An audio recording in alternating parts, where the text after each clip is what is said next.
Did you know? BioShock wasn't always going to take place in an underwater city.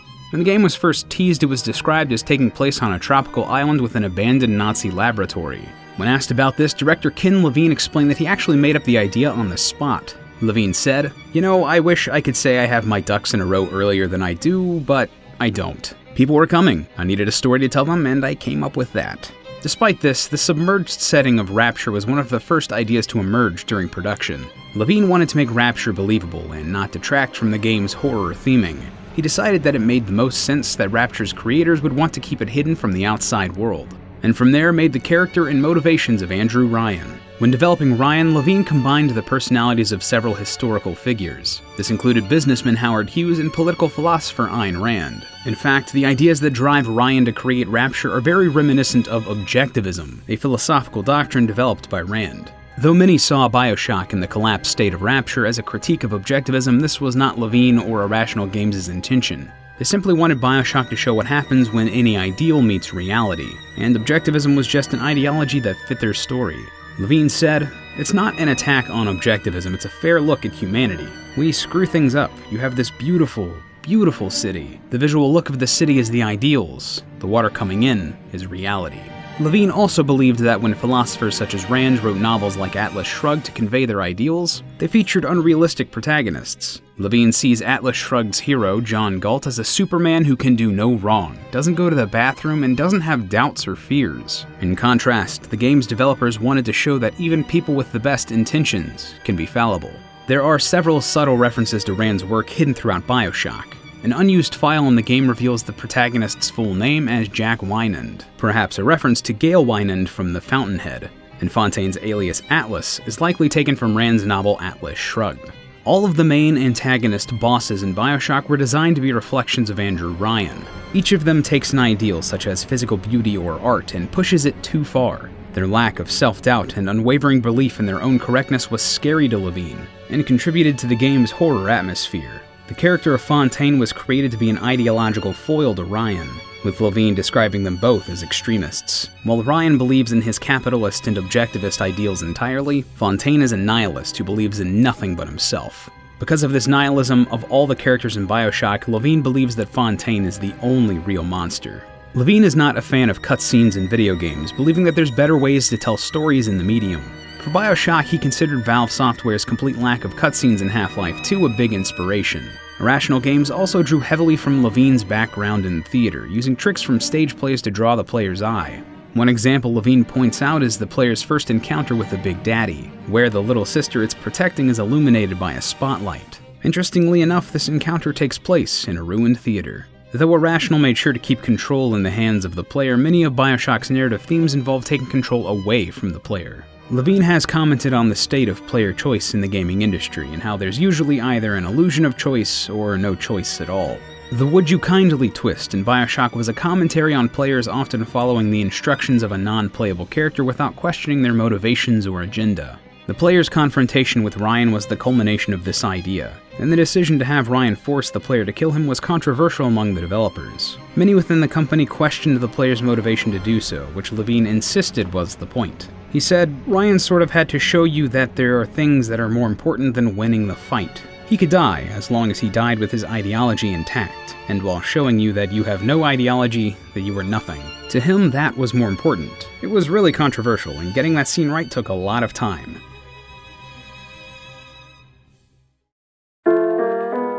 Although the foundations for the series had been laid, BioShock 2 was not developed by Irrational Games. Instead, several former members of Irrational migrated to 2K Marin and began development of the sequel.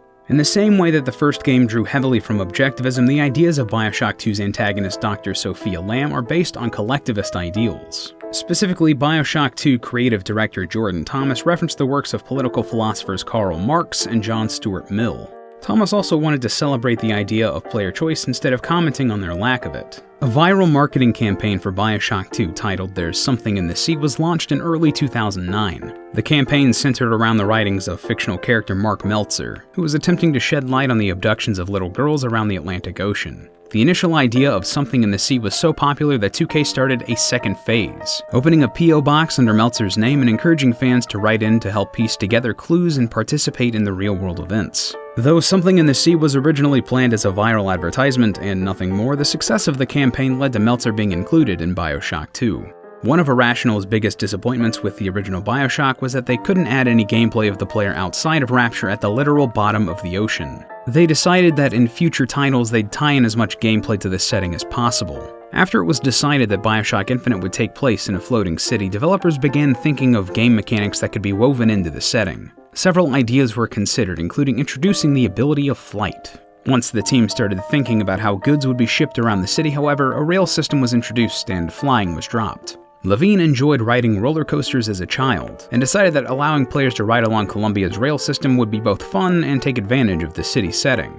BioShock Infinite's Elizabeth was created to bring companionship to the more solitary style of gameplay seen in BioShock. Specifically, Levine felt that having a character lead the player over the radio would be too similar to BioShock. The team also wanted a character that protagonist Booker DeWitt could cooperate with in person. The earliest versions of Elizabeth and Booker didn't speak, as there were concerns about implementing a convincing dialogue system. However, Irrational quickly realized that this wouldn't do and that they had to make Elizabeth a more active part of the game's world and story. To make Elizabeth feel more alive, she was programmed to playfully interact with objects in the overworld while the player explored. Led by level designer Amanda Jeffrey, an entire team called the Liz Squad was created to help populate Columbia with items that Elizabeth could affect. Because of her lifelong confinement, Elizabeth's natural curiosity in these moments also fit her story arc, as she is seeing the outside world for the very first time. Initial designs for Elizabeth drew inspiration from the art of illustrator Charles Dana Gibson, and the princesses from Disney's animated features. In particular, early animations of Elizabeth were removed from the game as they were too similar to Rapunzel from the 2010 film Tangled. Early test reactions to Elizabeth were incredibly negative. Levine remembered asking a friend about his thoughts on the character, and he simply replied that he hated her. The team tweaked Elizabeth's character in multiple places to make her more likable. Specifically, Levine pointed to a moment early in the game where Booker and Elizabeth awaken on a beach. Originally, this sequence had Booker waking up on his own and finding Elizabeth dancing. When Irrational tweaked the sequence to show Elizabeth resuscitating Booker and ensuring he's okay before going off to dance, test responses became much more positive. Regardless, the design team continued to struggle with Elizabeth, with several of the developers even suggesting that they cut her entirely. Most of the issues were ultimately ironed out. 3 women portray Elizabeth in Infinite and its advertising material. All of the motion capture for the character was performed by actress Heather Gordon, while Courtney Draper provided her voice. Finally, cosplayer Anna Maleva was used as the face of Elizabeth in the title's advertising material. Maleva was inspired to cosplay the character after seeing an early trailer for the game, and her work impressed Levine so much that he reached out to Maleva through Facebook and offered her the modeling job. When the official cover art of BioShock Infinite was revealed in December of 2012, several news outlets criticized it for being generic and omitting Elizabeth entirely from the front of the box. Levine explained that the cover art was designed to draw in the more casual shooter audience. But in response to the backlash, a public poll was held to pick a reversible cover that shipped with every copy of the game. The soundtrack for BioShock Infinite features covers of several songs released decades after the game's setting. This was done because music from the era might sound strange or simplistic to a modern ear. Several modern chord progressions had yet to even be developed. God Only Knows by the Beach Boys was chosen as the song sung by the Barbershop Quartet because of the film Boogie Nights. Levine later explained his decision in a Reddit AMA, stating, "It was the song that played at the end of Boogie Nights, and that moment always moved me. Seeing how a group of very damaged people came together as a sort of family, I always wanted to use it in a game." Scott Bradley of the YouTube channel Postmodern Jukebox was invited to contribute to the soundtrack as well, where he covered Tainted Love, Shiny Happy People, After You've Gone, and Everybody Wants to Rule the World. There's a segment in Infinite where Elizabeth opens a portal to an alternate version of Paris, revealing a movie theater marquee that reads La Revanche du Jedi, or Revenge of the Jedi. This was the original title for Star Wars Episode 6 before series creator George Lucas changed it at the last moment. A similar scene was also featured in the E3 2011 demo of the game, though the original plan was a little different. According to Levine, the portal in this demo was initially going to feature a primeval forest, but the visual was not as striking as Irrational would have liked. So, instead, the developer recycled a high-impact neon setting from the assets of another cancelled project. Did you also know there was a South Park Game Boy game that got cancelled? Or that South Park for the N64 was heavily impacted by a violent incident at a school? For more facts, check out the Did You Know Gaming video on South Park games. And you should also go check out Madness, where we try to decide what's the best N64 game.